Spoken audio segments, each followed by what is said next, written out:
Good morning.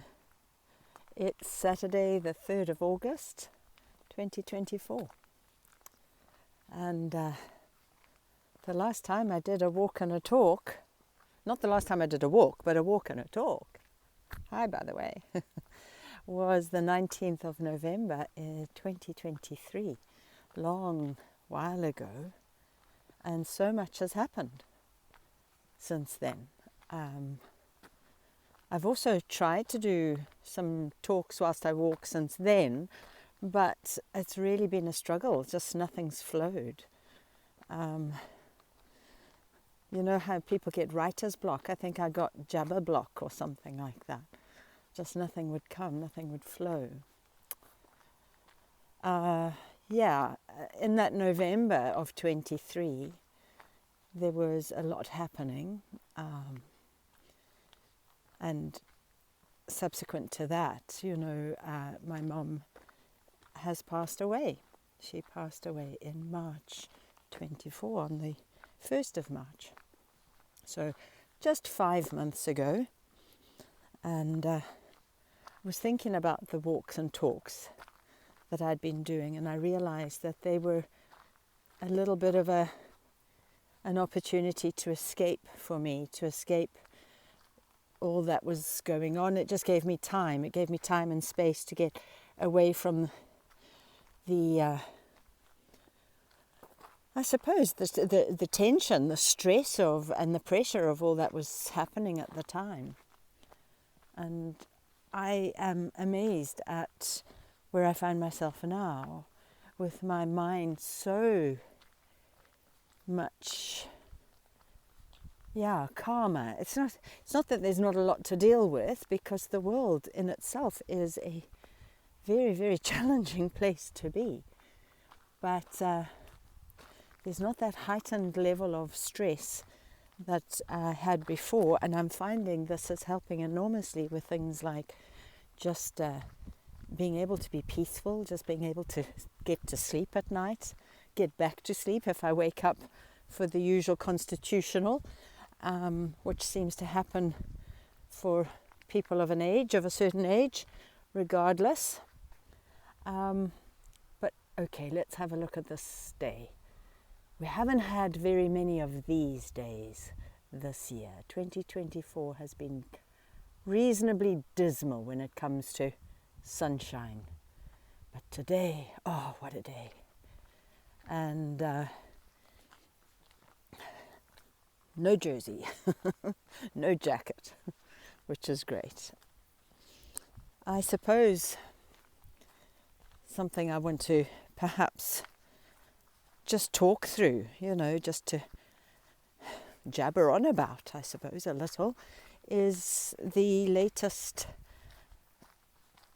bit of outrage that we are being manipulated by. And I accept I too fell into the trap in the beginning. In a small way, I started to recognize quite quickly that I had unfortunately done so. But it's not about feeling bad or guilt or whatever. It's about recognition, isn't it? It's about being aware. Oh my goodness, I got caught into that, and being able to extricate yourself with humility, or dignity, humility, whatever it is, and with respect to all parties. And the latest one being the debacle around the Olympics. Now, I didn't get involved in the whole thing about the whole Last Supper and the mocking of Christianity and stuff like that. I just figure God and Jesus are so much bigger than all of that crap. They're not bothered. It's us who are bothered, and that botheration is used to create more and more and more division. But I really don't think that if you subscribe to the belief of a ultimate, omniscient, omnipresent, omnipotent, single creator, then that really is just, is not going to bother that kind of entity. But we, as small-minded, small little people, and that's what we are, no matter how great we think we are, we're all just in our singleness, very, very small. United, we're not so small, but yeah, so anyway, that was the one thing that happened, and it was easy. I could see how easy it would be.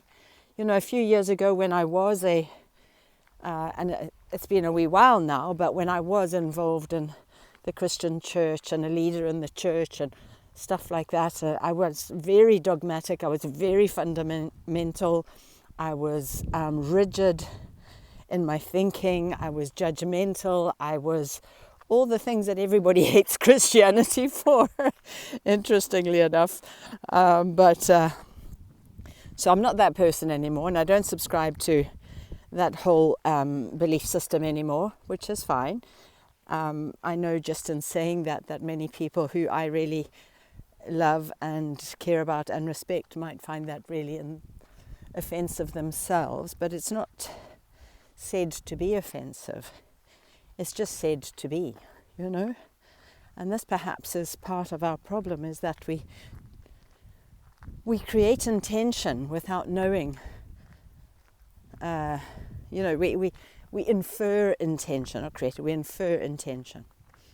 So I think that's what's happened now with the latest issue around the biologically male boxers and the biologically female boxers in the Olympics thing. And, I understand that there's some, I have not researched it, I haven't looked into it, but my understanding is that the person who is a hermaphrodite, I just can't remember the names of the people involved, but one is a hermaphrodite and the other is female, and the hermaphrodite has female body parts but has chromosomes of XY, therefore making them biologically, chromosomally male. And this is where our world gets very, very, very sticky.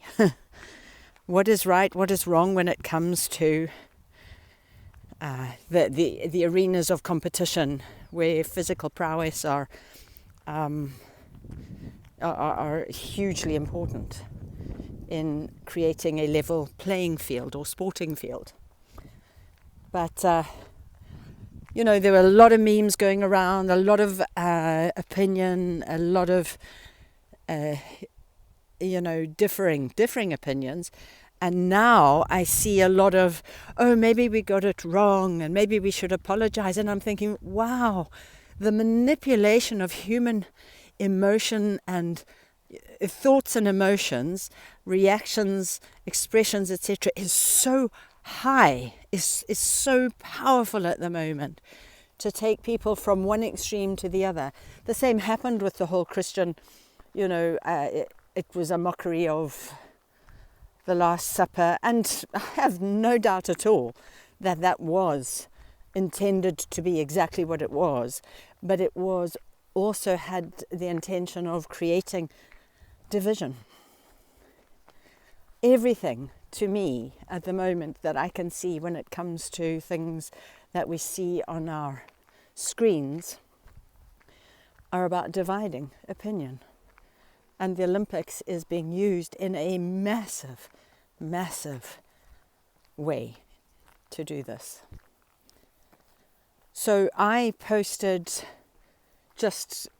and it comes from, people won't necessarily know about where I come from, my background, my experiences in life. They don't have to know. It's not essential. But if we knew each other's stories, we might understand why people might post something. And then we might not then think that what they're posting is as controversial or what have you, as we might then infer into it. So I reposted a couple of memes. After a reasonably short period of time, I thought, flip, I've fallen into the trap. I recognized it, I deleted them, and I posted a statement saying, basically, if anybody's on seen the thing I said the other day. It was, this is all bread and circuses designed to distract all of us from what's really going on geopolitically, etc., etc. And what I hadn't done was I hadn't remembered to go to my WhatsApp status and delete the memes from there. And one of them was a reposted meme that J.K. Rowling had said something, and another one was, in defense of the female boxer who felt like she might die, she was going to die if she didn't leave the ring and stuff like that, which is quite emotive, isn't it? It's very emotive. It's very emotive to see a woman getting punched and to have it in your head that this is a biological male punching a woman in the face. There's enormous emotion around that, particularly depending on people's backgrounds, and where they come from. So, but then we post these things from that perspective, from that, it's like, this is wrong, this shouldn't be happening. And that is true, women should not be getting hit in the face by biological males. However, let's extrapolate that out and say nobody should be hitting anybody in the face, but there are people who do it, and they do it for money, they do it for sport, they do it for all sorts of things, and who am I to judge? All I can do is hold myself to account, and to a set of values and principles that I hold as whatever, decent, let's call it that. We could go into all sorts of, and get into all sorts of problems if we start discussing morality and immorality and amorality and what have you. But, we all grow up through life and develop a set of principles. Some people don't appear to, in my opinion, develop very many principles around certain behaviors, and that's not for me to hold them to account. I get to hold myself to account. And we all answer for ourselves in the end. Anyway, so I post these things, and I forgot to take them down off WhatsApp, and I received a message from somebody, and it was a very, very well-worded and well-intentioned message, which I appreciated. I received it and read it and thought, oh, okay. I remember having that sense of, sorry, I was just looking, I thought it went very blurry, but it could just be the sun. Anyway, never mind. And the message was just highlighting another perspective. That's what it was. It was a person who's on a personal journey regarding their own identity, and they were bringing to my awareness, to my attention, how they might read this type of material and how they saw it as potential for creating the division or hate speech or what have you.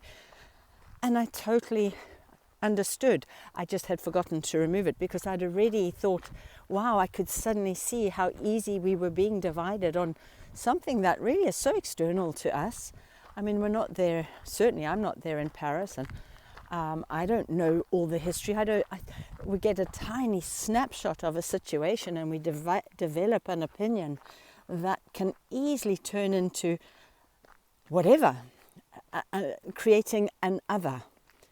And that's what I think is being done to us as humanity all the time through media, even adverts, programming, adverts.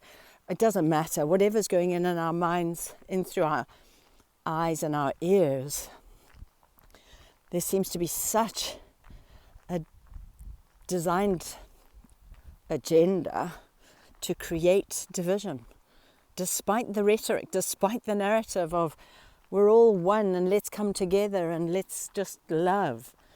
It seems to me that the more that is being spoken out and what have you, the less of it we're having. Because in every scenario, an other is being created, and that just creates more and more division. And there's the saying, a house divided cannot stand.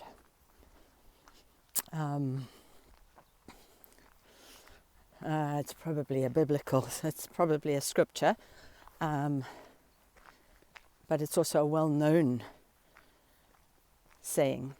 And it's true, there is this massive thing happening in the world. It's huge. Everybody knows it. There's a real sense, there's a tremor, there's a certainty that our world is not well and not as we would all wish it would be. In today, here I am, look at this. In this moment, today, in my very present now, my world is beautiful. I'm standing here, the sun is shining, I can hear the birds calling. It's really just beautiful and peaceful. And if I put my attention beyond, or take my focus and look at other things, it's quite easily lost. This beauty, this peace, this experience can so easily be lost in things that are happening that are not of my making, not of my intention, not of my desire to be involved in. And I think, all I suppose this little ramble has been is my awareness of how easily played we all are, how if we are played, we are not united. We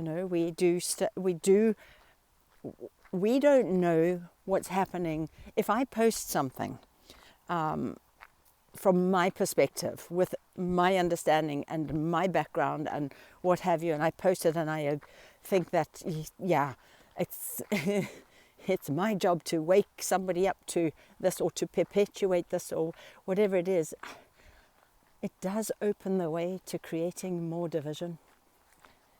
It's not a call to unity or love or mutual respect and understanding. It's a them and us scenario. And reading through a book called the Tao Te Ching at the moment, Colin and I read a little bit out of that every day. And the Tao is about flowing, about letting what is be, and living in that understanding that what is has to be for its own reasons and purposes. And I can flow like water around whatever it is and allow it to be, because it has its purpose. Now, maybe none of that made any sense at all, but in my head it does. That might not help, but it is going back to some stuff I talked about last year, the isness of being. And I was talking with a friend about a writer the other day whose books we do read, and this person said to me that they didn't agree with everything that this person wrote, and absolutely not. I don't think that that's possible.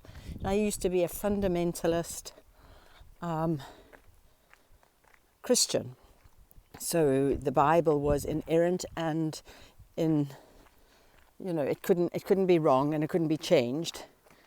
And then what I love is that because I would stand up and make declarations as such, I'm then universe, life, etc. says, okay, come, let's go and learn some more. If you can stand there and be absolutely absolute about what you're saying, you need to learn that there's so much more to your one tiny, tiny little perspective. It's so tiny, it's hard to explain how tiny the perspective is of one individual.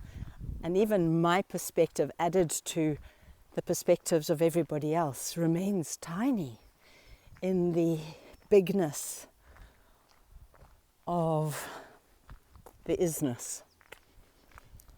So anyway, this person said I didn't agree, and I said, you know what, I now think that we are all, as human beings, fractals of the whole, fractals of the entirety, the wholeness, the oneness. And therefore, each of us, wherever we happen to be on the plane of existence, in time and space, we're not wrong. We just are. And it's not right or wrong. It's not sin or not sin or good or bad or moral or immoral or amoral. It just is. And we're all, each of us, a little fractal of consciousness, becoming more and more aware. That's it.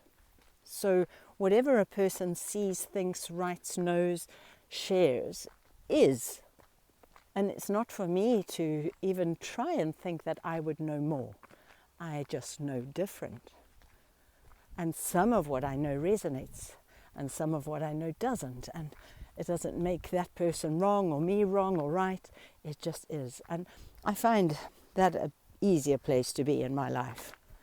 That's brought me a greater amount of peace and contentment, love, compassion, the ability to connect with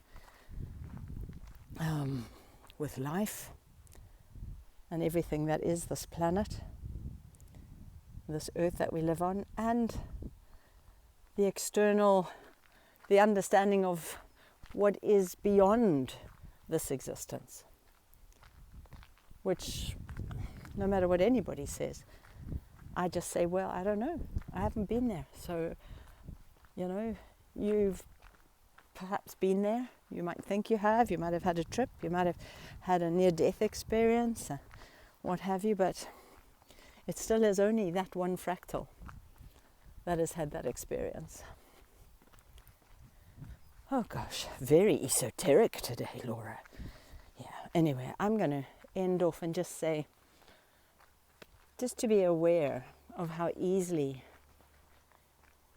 moved, manipulated, and divided we all can be. And it seems to me that when these things are happening, there's a whole lot of stuff going on in the background. And these things are designed to keep us from being aware and saying no to the overreach of governmental structures and the things that are being done in our name, the actions that are being taken in our name, the damage and harm on global scale that is being done in our name. And that's where we should be, united and stand firm and say no, no more. Anyway, enough verbal rambling. I'm going to enjoy my physical rambling as I head towards home.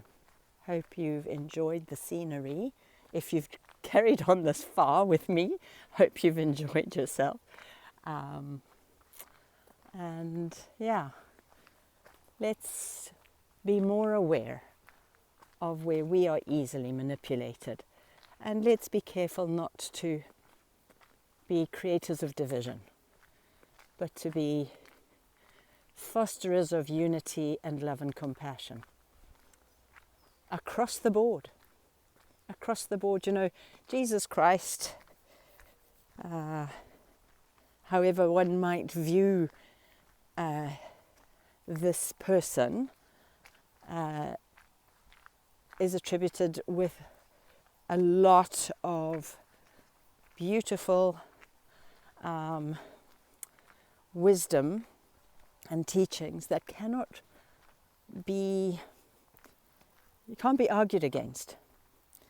Yes, your personal feelings might not like what he says, but when we're told to love our enemies and do good to them, bless those who curse us, this is extraordinary.